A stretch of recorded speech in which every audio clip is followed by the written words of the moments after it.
Good morning and welcome back to the Daily Bible Chapter. Welcome to June 1st of 2022. And today we're reading 1 Samuel chapter 8.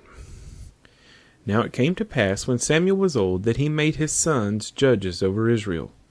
The name of his firstborn was Joel, and the name of his second Abijah. They were judges in Beersheba.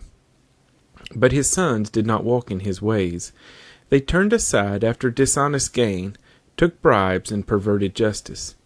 Then all the elders of Israel gathered together and came to Samuel at Ramah, and said to him, Look, you are old, and your sons do not walk in your ways.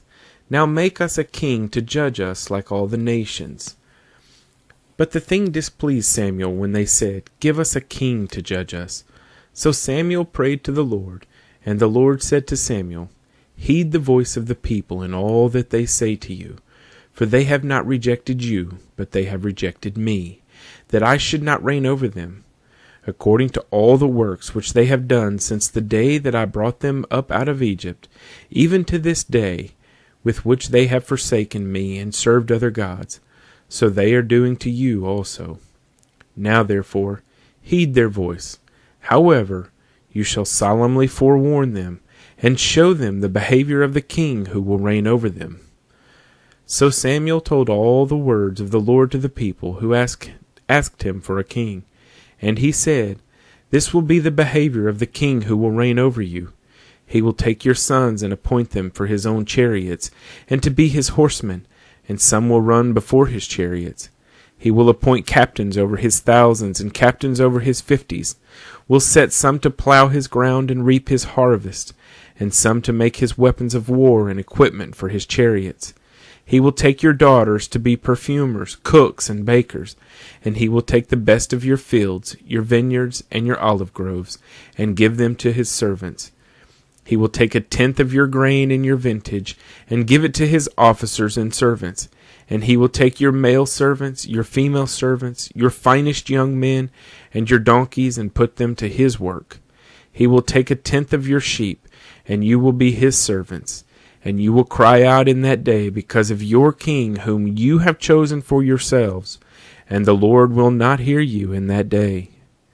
Nevertheless, the people refused to obey the voice of Samuel, and they said, No, but we will have a king over us, that we also may be like all the nations, and that our king may judge us, and go out before us and fight our battles. And Samuel heard all the words of the people, and he repeated them in the hearing of the Lord. So the Lord said to Samuel, Heed their voice, and make them a king. And Samuel said to the men of Israel, Every man go to his city. 1 Samuel chapter 8. And I can't help but wonder sometimes when I hear this story, how often am I personally crying out for something that I think is best for me? It's what's good for me. It's what will allow me to be like everyone else, or it'll help me to keep up with the Joneses or whatever,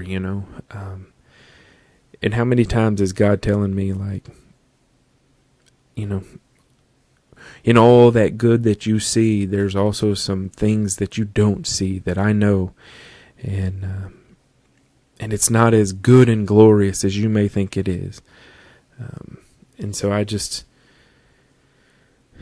don't know, sometimes I struggle with things that I think God has told me before, or things that I think God is trying to do and that aren't working out. And I'm impatient, and I want certain things to move forward, or certain things to stop or change or whatever. And, sometimes I'm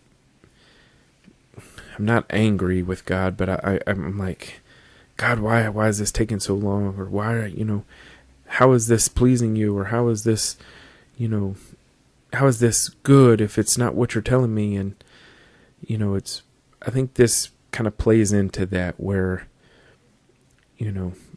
I'm so focused on one side of it that I have not fully looked into the other side and taken into consideration some of the other things. And maybe God's trying to show me some of that or tell me some of that, but I'm so focused on the other side that I can't listen. I don't have time to listen, or I'm just too excited about something else.